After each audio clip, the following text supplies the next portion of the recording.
Assalamualaikum warahmatullahi wabarakatuh. Perkenalkan, nama saya Nurjana Jakaria dengan NIM 131421078. Di sini saya akan mempresentasikan materi tentang hakikat administrasi dan manajemen pendidikan.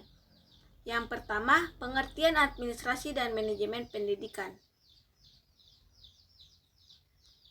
A. Pengertian administrasi pendidikan. Administrasi berasal dari kata Latin dan artinya kepada, dan ministro berarti melayani. Secara bebas dapat diartikan bahwa administrasi itu merupakan pelayanan atau pengabdian terhadap subjek tertentu. Administrasi merujuk pada kegiatan atau usaha untuk membantu, melayani, mengarahkan, atau mengatur semua kegiatan dalam mencapai suatu tujuan. B. Pengertian manajemen pendidikan. Manajemen pendidikan adalah suatu penataan bidang garapan pendidikan yang dilakukan melalui aktivitas perencanaan, perorganisasian, penyusunan, pengendalian, pengawasan, penilaian, dan pelaporan secara sistematis untuk mencapai tujuan pendidikan secara berkualitas. B. Tujuan manajemen pendidikan. Dilakukan manajemen agar pelaksanaan suatu usaha terencana secara sistematis dan dapat dievaluasi secara benar, akurat, dan lengkap sehingga mencapai tujuan secara produktif, berkualitas, efektif, dan efisien. Yang pertama, produktivitas adalah perbandingan terbalik antara hasil yang diperoleh atau output dengan jumlah sumber daya yang dipergunakan atau input. Kedua, kualitas menunjukkan kepada suatu ukuran penilaian dan penghargaan yang diberikan atau ditekankan kepada barang atau produk dan atau jasa servis tertentu berdasarkan pertimbangan objek atas bobot dan kinerja. Ketiga, aktivitas adalah ukuran keberhasilan tujuan organisasi. Ed Gioni mengatakan bahwa kreativitas adalah derajat di mana organisasi mencapai tujuannya, atau menurut Sergiovanni, yaitu kesesuaian hasil yang dicapai organisasi dengan tujuan. Keempat, efisiensi berkaitan dengan cara, yaitu membuat sesuatu dengan betul. Sementara efektivitas adalah menyangkut tujuan. C.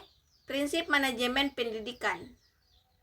Douglas 1963 halaman 13-17 merumuskan prinsip-prinsip manajemen pendidikan sebagai berikut.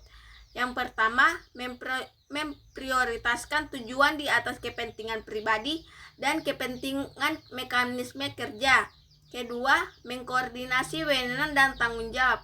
Ketiga, memberikan tanggung jawab pada personil sekolah hendaknya sesuai dan sifat-sifat dan kemampuannya.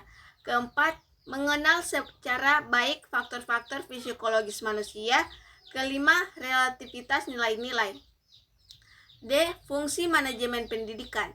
Fungsi manajemen yang dengan verb kinerja pendidikan secara umum adalah melaksanakan fungsi planning, organizing, staff, coordinating, leading, atau facilitating, motivating, innovating, reporting, controlling. Namun demikian, dalam operasionalisasi dapat dibagi menjadi dua fungsi manajemen pada tingkat atau level makro meso, seperti departemen dan dinas pendidikan melakukan fungsi manajemen secara umum, dan pada level institusi pendidikan mikro, yaitu sekolah, yang lebih menekankan pada fungsi planning, organizing, motivating, innovating, dan controlling. E. Proses manajemen pendidikan. Yang pertama, merencanakan. Merencanakan adalah membuat suatu target-target yang akan dicapai atau diraih di masa depan. Kedua, mengorganisasikan.